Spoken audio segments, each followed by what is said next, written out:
La migración es un fenómeno que siempre ha estado presente en la historia de la humanidad. Sin embargo, la migración internacional en sentido estricto es un fenómeno relativamente nuevo, que se remonta a la formación del Estado-nación en Europa y su posterior expansión al resto del mundo en 1648 con la Paz de Westfalia. A partir de este momento quedan determinados los elementos esenciales del Estado: población, territorio y poder político supremo. Es en este momento cuando se definen las personas que pertenecen al Estado, los nacionales, y las personas ajenas, los extranjeros.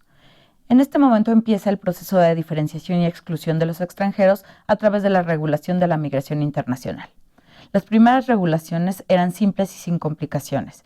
Sin embargo, fueron evolucionando en piezas elaboradas de legislación que han creado diversas categorías de migrantes, como estudiantes, trabajadores, refugiados, asilados o turistas, así como de infracciones y sanciones.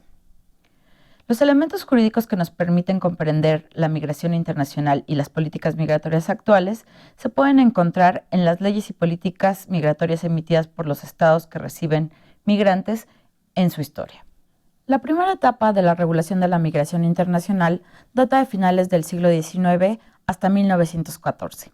En esta primera etapa no se restringía la migración internacional en general, sino solo a personas indeseables moral y económicamente para el Estado. Por ejemplo, madres solteras, prostitutas, vagos, criminales, etc. También las primeras restricciones a la migración internacional estaban dirigidas a grupos raciales en específico, como judíos y asiáticos. La segunda etapa transcurre en el periodo entre guerras mundiales, de 1914 a 1945. Es en esta etapa cuando se establecen de forma sistemática los primeros controles migratorios. Aquí podemos ubicar a la deportación como medio de control de la migración internacional, así como el establecimiento del pasaporte. La tercera etapa va de 1945 a 1975.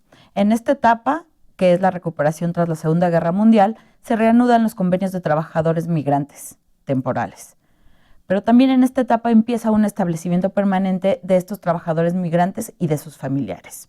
La cuarta etapa de la regulación de la migración internacional va de mediados de 1975, con la crisis del petróleo, hasta antes de los sucesos terroristas del año 2001. En esta etapa se establecen ya de forma permanente las restricciones a la migración internacional. Por ejemplo, se establecen sanciones a empleadores que contraten trabajadores irregulares, también a transportistas que transporten a personas sin la documentación adecuada. Se establecen cada vez medios más sofisticados de detección de documentos falsos. Se establece como requisito para entrar a los países de la OCDE una visa, etc. A lo largo de este recorrido de las 4 etapas de la regulación de la migración internacional, nos hemos podido percatar que estas leyes y políticas migratorias siguen un patrón.